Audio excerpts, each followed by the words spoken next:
না না মনি, আমি এক্ষুনি আসছি, তুমি কোনো টেনশন করো না, এক্ষুনি পৌঁছচ্ছি আমি। হ্যাঁ হ্যাঁ শোনো না রাজা, আমার এক্ষুনি একবার বেরোতে হবে। হ্যাঁ আমি যাচ্ছি। দাঁড়াও না, বলছি আমি রেডিও নিচ্ছি, একসঙ্গে যাই। তার কোনো দরকার নেই, আমি আগে ওখানে যাই, গিয়ে দেখি যে কি হয়েছে। দরকার হলে আমি তোমাকে ফোন করে দেবো, তুমি তখন চলে যাবে। কিন্তু এখন আমি যাই। হ্যাঁ খুব দরকার মনির। দুষ্টু, সাবধানে যেও। তোমার মিষ্টির কিচ্ছু হবে না। আমি শুধু মিষ্টির কথা ভাবছি না, দুষ্টুর কথা ভাবছি। এত টেনশন করো না রাজা, তোমার দুষ্টু মিষ্টি দুজনেই একদম ঠিক থাকবে, তাদের কিচ্ছু হবে না। তোমরা আছো না আমার সঙ্গে, তাছাড়া স্বয়ং ঈশ্বর আছেন। আর কত লোকের ভালোবাসা, আশীর্বাদ, প্রার্থনা সবকিছু তো আছে আমার সাথে। আমার কি কখনো কিছু হতে পারে? কখনো কিছু হতে পারে না। যাই হোক, আর দেরি করবো না, আমি এখন যাই। হ্যাঁ দুষ্টু, ও মা, তুমি বেরোচ্ছ? ইস, আমি পেছনে ডাকলাম, একটু দাঁড়িয়ে যাও না। ওতে কিচ্ছু হয় না মা, ওইগুলো সব মনের সংস্কার। কি হয় না হয় জানি না দুষ্টু, তবে জন্ম জন্মান্তরের সংস্কার তো মানতেই হবে। কোথায় যাচ্ছ, কোথায় এখন? ও আমি তো একটু মনির কাছে যাচ্ছি। কি হয়েছে বলো তো, মনির খুব দরকার আমাকে। ঠিক আছে যাও, কিন্তু একটা কথা দুষ্টু, এবার তোমার এই হুটহাট করে বেরিয়ে যাওয়া, যখন তখন কারো দরকারে ঝাঁপিয়ে পড়া, এগুলো কিন্তু এবার বন্ধ করতে হবে। এই সময় সব মেয়েকেই সাবধানে থাকতে হয়, আর তাছাড়া এটা কোনো কুসংস্কার নয়। তোমার বাবাকে জিজ্ঞেস করো, উনি ওই একই কথা বলবেন। যাকে আমি যে কারণে তোমাকে ডাকছিলাম দুষ্টু। হ্যাঁ বলো না। তোমার সাথ দেবো বলে আমি ঠাকুরমশাইকে একটা দিন দেখতে বলেছিলাম, তা উনি পাঁজি দেখে বলেছেন কালকেই একটা খুব ভালো দিন আছে। পরের মাসও একটা দিন আছে, কিন্তু সেটা তখন তো তোমার 3 মাস হয়ে যাবে, কাঁচা স্বাদটা আর খাওয়ানো যাবে না। হ্যাঁ কাঁচা স্বাদ? স্বাদের আবার কাঁচা পাকাও এসব আছে নাকি? আছে বই কি, গাছে যখন প্রথম ফল ধরে তখন তো ফলটা পাকা অবস্থায় থাকে না, কাঁচা অবস্থায় থাকে। সে ফল যাতে আস্তে আস্তে বাড়তে পারে তার জন্য তাকে তোয়াজ করতে হয়, তাকে যত্ন করতে হয়। মানুষের বেলাতেও তাই। তোমার মধ্যে যে নতুন একটা প্রাণ জন্ম নিচ্ছে না, সে যতদিন না পৃথিবীর আলো দেখছে, তাকে আমাদের তোয়াজ করতে হবে, আদর যত্ন করে তাকে একটু একটু করে বাড়তে দিতে হবে। সেই জন্যই তো এই কাঁচা স্বাদটা খাওয়াতে হয়। তারপর 3 মাসের পরে 5 মাসে পঞ্চমৃত, তারপর 7 মাস, তারপর 9 মাসে পুরো স্বাদ খাওয়াতে হবে। ইয়ে মানে তোমরা কথা বলো মা, আমি আসছি। এই আসছি মানে? দাঁড়া এখানে চুপ করে। আজ বাদে কাল বাবা হবি, আবার লজ্জা পাচ্ছে। যেটা বললাম সেটা তোদের দুজনের জন্যই বললাম। আর হ্যাঁ দুষ্টু, কাল তোমার শ্রাদ্ধ, কাল কিন্তু তুমি কোথাও বেরোবে না, মনে থাকে যেন। আচ্ছা বাবা, আমি মনে রাখবো। আর রাজা, কালকে কিন্তু বাড়িতে লোকজন থাকবে, কাজকর্ম, বাজার হাট অনেক কিছু আছে, কেউ কোথাও বেরোবে না কালকে। ঠিক আছে মা, তোমায় এতবার বলতে হবে না, মাথায় থাক। এখন আমি চলি, দেরি হয়ে যাচ্ছে। এসো, দুঃখ দুঃখ। রাজা আসছি।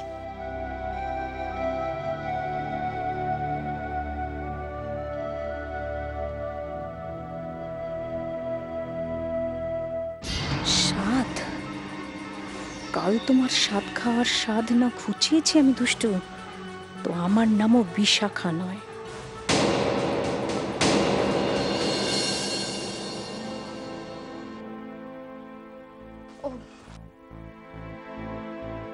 মনি সরি গো, আসতে একটু দেরি হয়ে গেল। না না দুষ্টু, ঠিক আছে। দুষ্টু, দিদিভাইয়ের খুব বিপদ। আমাকে একটু বলো তো মনি, কি হয়েছে? তুমি তো জানোই দুষ্টু, আমি আর তোমার ছোটকার কর্মসূত্রে জামশেদপুর চলে গিয়েছিলাম। হ্যাঁ। আর সেই সুযোগে মেজদা দিদিভাইকে রিহ্যাবে পাঠিয়ে দিয়েছে। হ্যাঁ মনি, আমি সেটা জানি। জানো কি করে? সে অনেক কথা মনি। একদিন রাত্রিবেলা আমি আর বাবা একটু বেরিয়েছিলাম, আমাদেরই একটা দরকার ছিল। তা হঠাৎ করে দেখি যে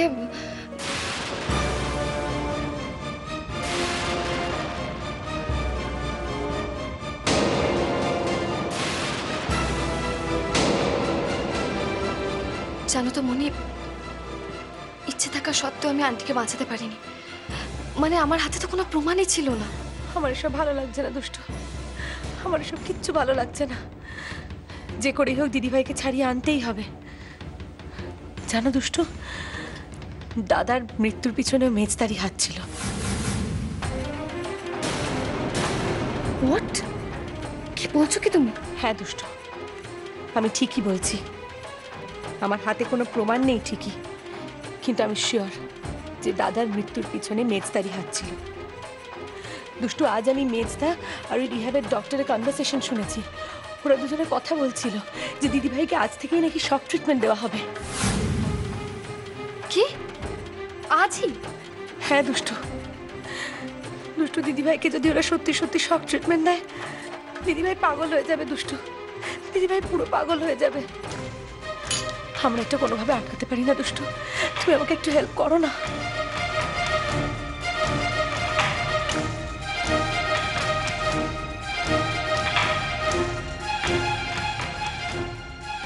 এক মিনিট।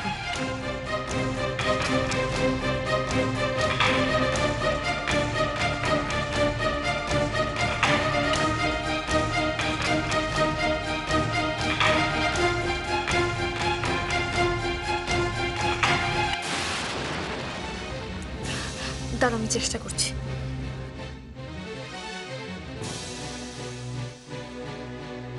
হ্যালো, হ্যাঁ আমি দুষ্টু বলছিলাম।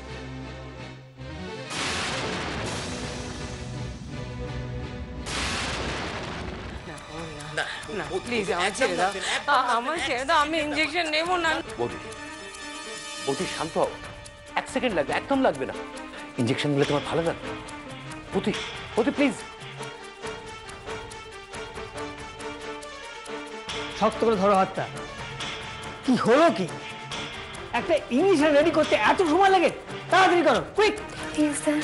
কমল, আমাকে আমাকে ছেড়ে দাও, আমাকে ইনজেকশন দেবে না। কমল, ওপরে ভগবান আছে, তোমার ছাড়বে না কিন্তু।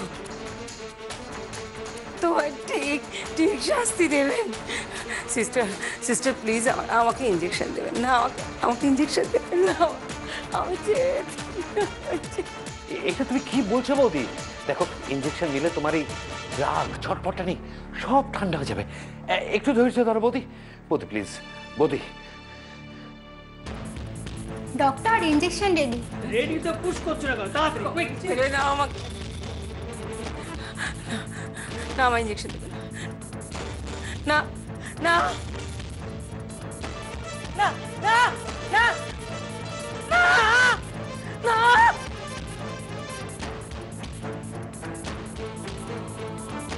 কাউকে ছাড়বো না, কাউকে ছাড়বো না।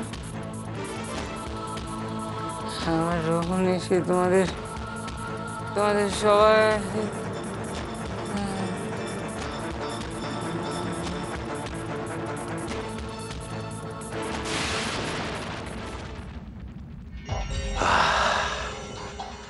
শান্তি হলো। যান, এবার আপনারা বাড়ি যান।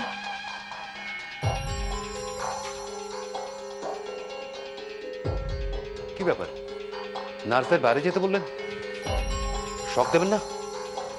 একা একা সামলাতে পারবেন তো? এসব আমাকে ছেড়ে দিন মিস্টার সেন।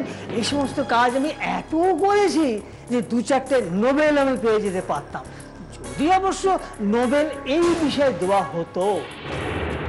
ঠাট্টা রাখুন, প্ল্যানটা কি একটু খোলসা করে বলুন তো। Very simple. আপনার বৌদি এখন 8 ঘন্টা মরার মতো ঘুমোবেন, তারপর আস্তে আস্তে জ্ঞানটা ফিরে আসবে। তারপর উনি বুঝতে পারবেন ওনাকে ইলেকট্রিক শক দেওয়া হচ্ছে, কিন্তু কোনো রিয়াক্ট করতে পারবেন না।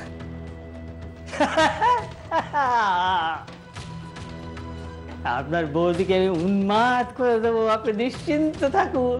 বদ্ধ উন্মাদ। Thank you doctor Gupta, thank you.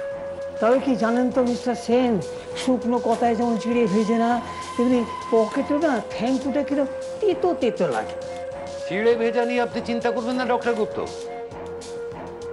সে ব্যবস্থা আমি করেই এসেছি।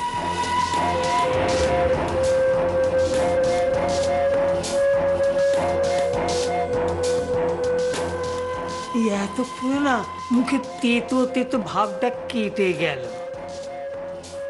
লোকে কি বলে জানেন তো, টাকা যার গুপ্ত তার।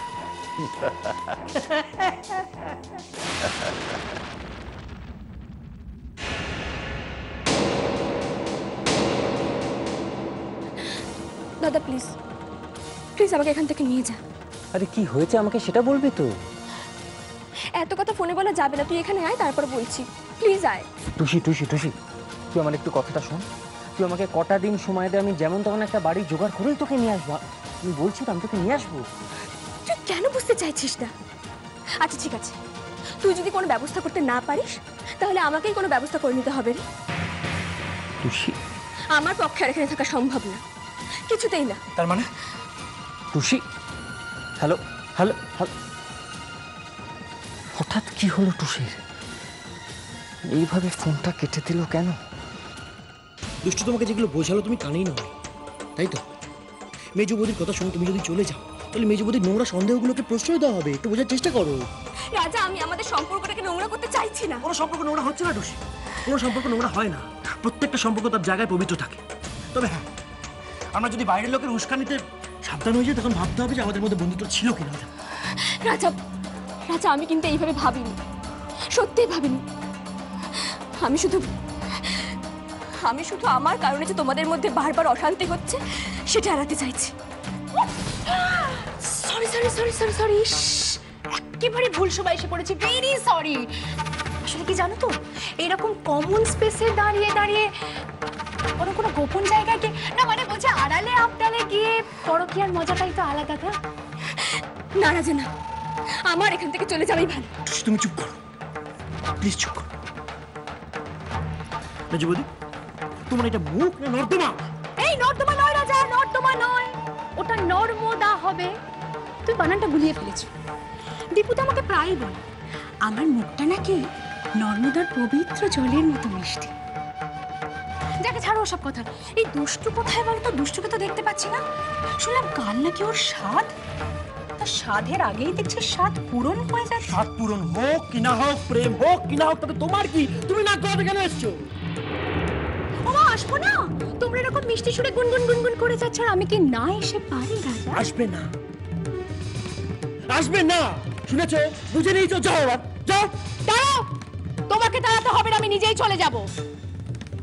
তার আগে তোমাকে একটা কথা বলে দিই, এভাবে ওপেনলি সবার সামনে যদি বেশিক্ষণ গুনগুন করতে থাকো না, তাহলে কিন্তু আমার লোভটাকে আমি আর সামনে রাখতে পারবো না।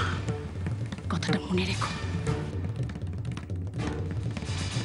যা বললাম সেটা কানে ঢুকেছে তো?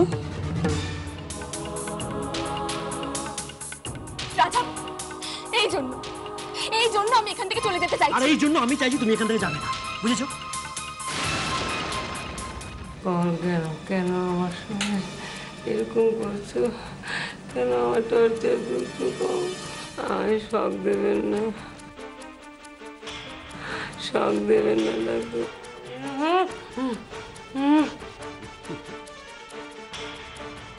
ভাঙবে তবু মচকাবে না। বৌদি, তোমার কলজে জোর আছে বটে।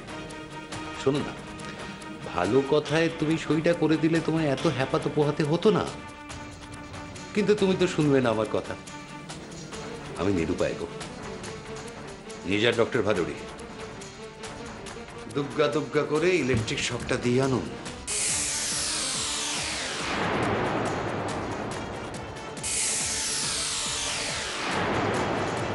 দাঁড়ান।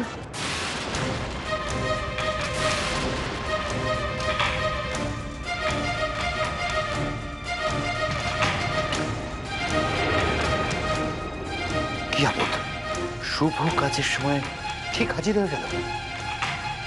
আপনি ভেতর ঢুকেছেন কেন? কার পারমিশনে? সিকিউরিটি, সিকিউরিটি কোথায়? কোথায় দেখেছি একে? হ্যাঁ, কোথায়? ভীষণ চেনা চেনা লাগছে। সিকিউরিটিকে ডেকে কোনো লাভ হবে না, কারণ সিকিউরিটিকে পুলিশ জেরা করছে। পুলিশ? পুলিশ কেন? কেনর উত্তরটা আপনারা এক্ষুনি পেয়ে যাবেন। এনাকে নিশ্চয়ই শক দিতে নিয়ে যাচ্ছিলেন। দিদি ভাই, হ্যাঁ দুষ্টু, দুষ্টু আমাকে ওরা শক দিতে নিয়ে যাচ্ছে। না বৌদি, তোমাকে কেউ শখ করে শখ দিতে নিয়ে যাচ্ছে না, তোমার ভালোর জন্যই তো। দেখি পেশেন্টের ফাইলটা দেখি।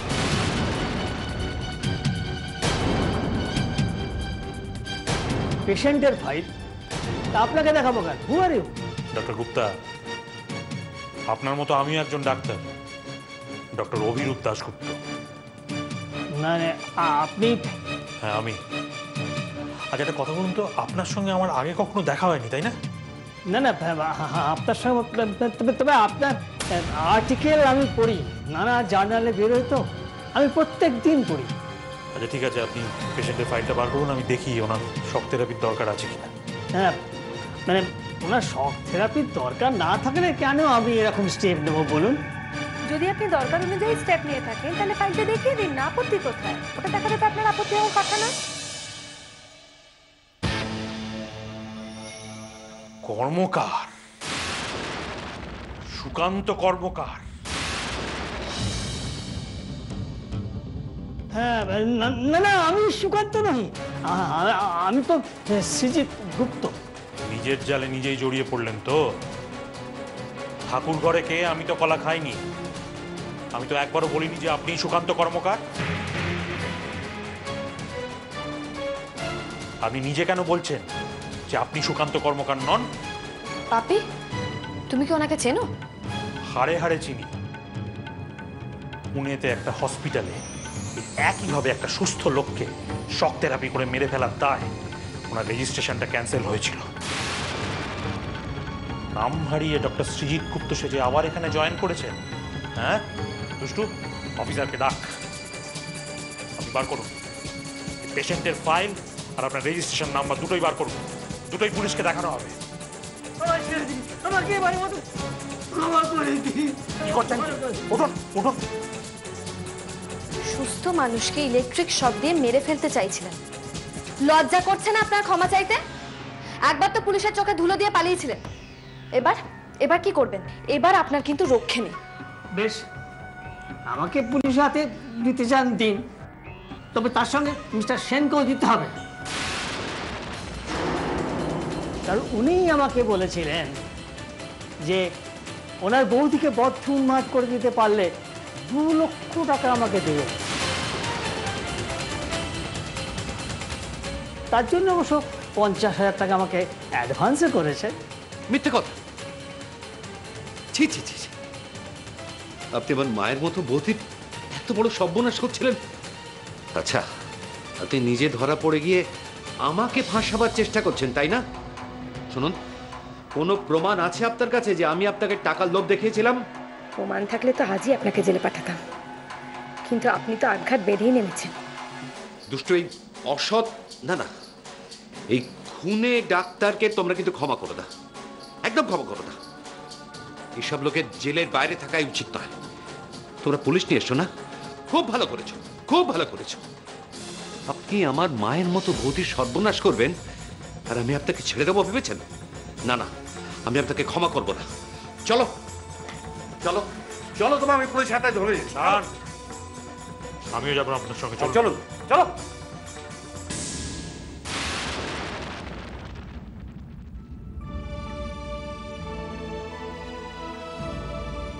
ছি, কি খারাপ মানুষেরা। ভাগ্যিস মনে তুমি আমাকে ঠিক সময় ডেকেছিলে, নাহলে কি হতো বলো তো? ভাগ্যিস আমার তোমার কথাটা মনে এসেছিল ঠিক সময় মতো। থ্যাংক গড, তা না হলে যে কি হতো। দিদি ভাই চলো, আর এখানে থাকতে হবে না তোমাকে কিছুতেই আর এখানে থাকতে দেবো না, চলো। থ্যাংক ইউ দুষ্টু, God bless you, God bless you.